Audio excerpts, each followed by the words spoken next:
Bonsoir! Bonsoir, je suis très contente d'être ici ce soir. Une des choses qui me fait le plus peur au monde, c'est prendre l'avion. J'ai très peur de prendre l'avion. Et d'ailleurs, j'ai vu une annonce à Canal D, pas du tout rassurante, qui nous dit qu'un avion a plus de chances de s'écraser dans les 3 premières minutes du vol ou dans les 8 dernières minutes du vol. Pas mal certaine que 100% des avions qui s'écrasent pendant la dernière minute du vol.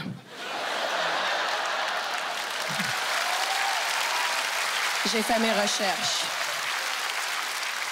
Puis ce qui me fait peur de l'avion, c'est pas de mourir. J'ai peur de la panique avant. J'ai peur de paniquer avant de mourir. C'est pourquoi ces temps-ci, j'ai très peur de la fin du monde. On parle beaucoup de la fin du monde, de l'apocalypse. J'ai peur qu'il y ait une apocalypse. Encore une fois, j'ai pas peur de mourir, j'ai peur de survivre.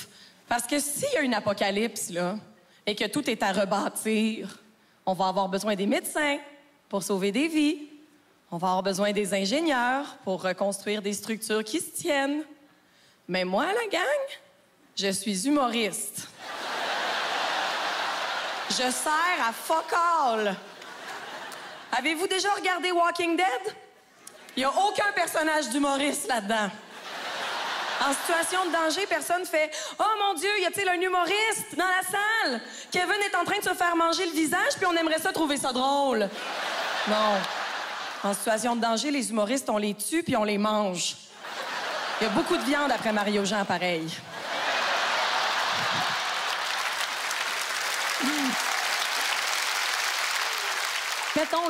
Mettons qu'il y a eu une petite apocalypse ce matin et que la salle, c'est notre bateau des survivants, mais qu'il n'y a pas de place pour tout le monde.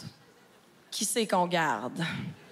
Parce que je vous regarde, là, puis vous m'avez pas tous l'air très utiles. Non, mais OK, on va commencer avec les besoins de base. Il va falloir manger. Est-ce qu'il y a des chefs cuisiniers dans la salle? Capotez pas, monsieur, les chefs cuisiniers, vous êtes moins utiles que vous pensez. On n'a pas besoin de gens capables d'apprêter les animaux rares. On a besoin de gens capables d'attraper les rares animaux qui restent. C'est ça qu'on a besoin. D'ailleurs, il y a sûrement des commerces, s'il y a une apocalypse, qui vont changer de vocation. Hein, les animaleries vont sûrement être des petites épiceries au début. Et là, vous faites « là. Mais la seule différence entre une animalerie et une boucherie, c'est qu'à la boucherie, les animaux sont enfin libres. » Non, mais c'est vrai, on fait « Ah, faudrait pas tuer un chien, mais peut-être que ton bœuf stroganoff avait une très belle personnalité de son vivant. » On est injuste envers les animaux, hein? On mange juste les moins cute. C'est le contraire avec les filles.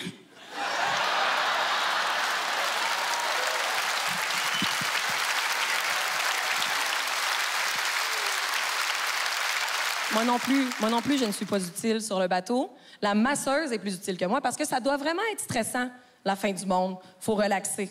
Mais je sais qu'il va y avoir un débat sur la prostituée. Est-ce que la prostituée entre sur le bateau? Je suggère qu'on choisisse une masseuse qui offre l'extra. On sauve la place pour une personne et tout le monde va être très détendu. Et moi, je suis inutile sur le beau bateau des survivants. Je reste donc sur la terre ferme avec les poseuses d'ongles, avec les propriétaires de salons de bronzage, avec les vendeurs de mag. Fait que dans le fond, pour moi, la fin du monde, c'est un peu habiter à Laval. Merci. Bonne soirée. Mesdames, Messieurs, Virginie Fortin. Virginie Fortin.